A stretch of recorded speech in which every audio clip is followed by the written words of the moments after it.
नशीर फ़िरोज़ 15 ॾींहंनि खां पंहिंजे सौट नवाब मरी लाइ मुसलसल एहतजाज कंदड़ कैंप ते ख़ैर जूं दीगुर लाहे ग़रीब खे खाराईंदड़ बशीर मरी नवाब मरी के ख़िलाफ़ एहतजाज कंदे चयो त नशीर फ़िरोज़ जी डान गोलो मशहूर कब्ज़ा खोर ज़ालिम नवाब मरी असां ते क्रिमिनल जा इल्ज़ाम हणे थो। क्रिमिनल पाण मूं ते इल्ज़ाम हयो आहे। बशीर मरी सैदन जी दुकान ते कब्ज़ो कयो आहे, को बि कब्ज़ो न कयो आहे।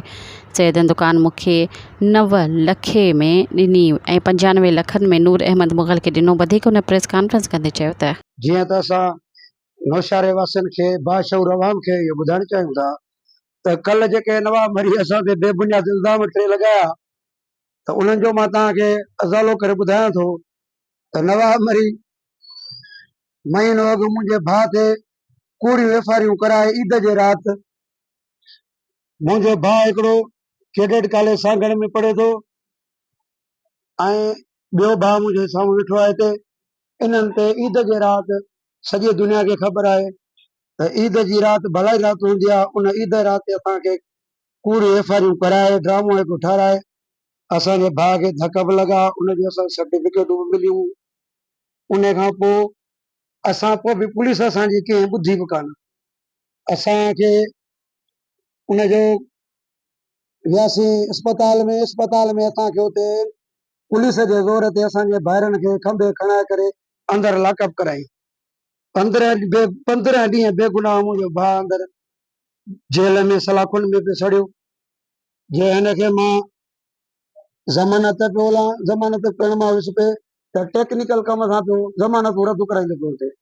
अहिड़े क़दुरु अहिड़ो माना दरिंदो थी वियो, अखियुनि जे अॻियां अहिड़ी हुनखे पटी अची वई जो हुनखे रत जा रिश्ता ॾिसण में ई न आया।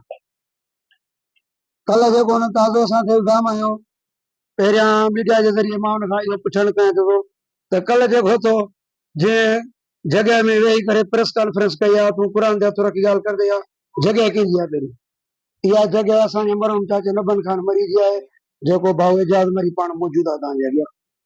अहिड़ा बेबुनियाद इल्ज़ाम असां ते पियो हणे। उन खां पोइ हुन ॿियो इल्ज़ाम ते हयो त हिन सैदन जॻह ते कब्ज़ो कयो वेठो आहे। बाबा सैदन छा, मां दुनिया खे सभिनी खे ख़बर आहे 25-27 साल मूंखे थिया आहिनि, मां जॻह ते इन मसवाड़ ते पहिरियां वेठल हुउसि। 5 साल अॻे सैदन दुकान जो सौदो मूंसां कयो, सौदो मूं कयो 90 लख रुपए में। सौदो हुननि मूंसां बि कयो, मूंसां बि हुननि एग्रीमेंट कई। उनजो वरी हुननि छा कयो, हिकिड़े भाउ वरी ॿिए हंधि सौदो वञी कयो नूर अहमद मुग़ल सां 5 लख रुपया मथे करे, माना लालच में अची करे ॿिए हंधि हुननि सौदो कयो। उनजे बावजूद बि असां नूर अहमद ॾे वियासीं, मां चयो बाबा सौदो मुंहिंजे हुन सां थियल आहे, तव्हांखे 5-10 लख रुपया मां मथे बि ॾियां थो, सौदो तव्हां मूंसां कयो।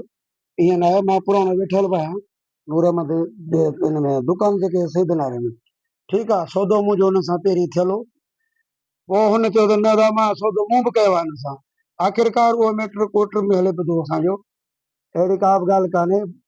बाक़ी रही ॻाल्हि इहे कूड़ियूं अफ़वाहूं, कूड़ियूं ॻाल्हियूं, इहे हुनजूं बेबुनियाद आहिनि।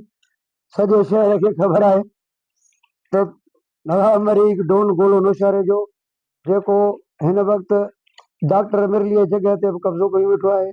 उन खां पोइ रोशन मेमून जी जॻह आहे हिते भर में, उन ते बि कब्ज़ो कयो वेठो आहे। उन खां पोइ बैंक जेका पुराणी जेका आहे, हबीब बैंक जेका पुराणी आहे, इन में बि अखियूं विझी वेठो आहे, इहा बि मुंहिंजी आहे, इहा मां हिन ते गड़काइण जे लाइ।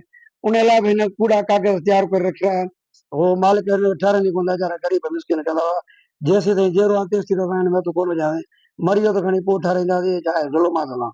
आख़िरकार तव्हांखे ख़बर आहे प्रेमनगर में हींअर ताज़ो 36 फुट नाजाइज़ हुन इहे प्लाट हथ करे ज़ोरी हुते माण्हू पंहिंजा कब्ज़े वारा विहारे करे इहे करिया आहिनि।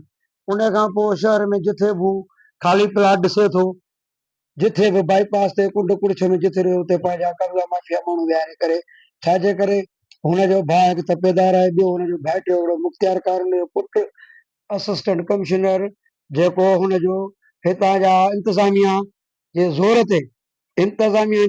ते हिते माना ताक़त पावरफुल करे, ॿियो त हिनखे वकालत जी हिकिड़ी पूरी डिग्री साण आहे, जेको उनजे ज़ोर ते करे सॼे शहर ते काबज़ बणियल आहे। सब्सक्राइब कयो अवामी न्यूज़ HD खे ऐं ताज़ा तरीन ख़बरुनि लाइ ॾिसंदा रहो अवामी न्यूज़ HD।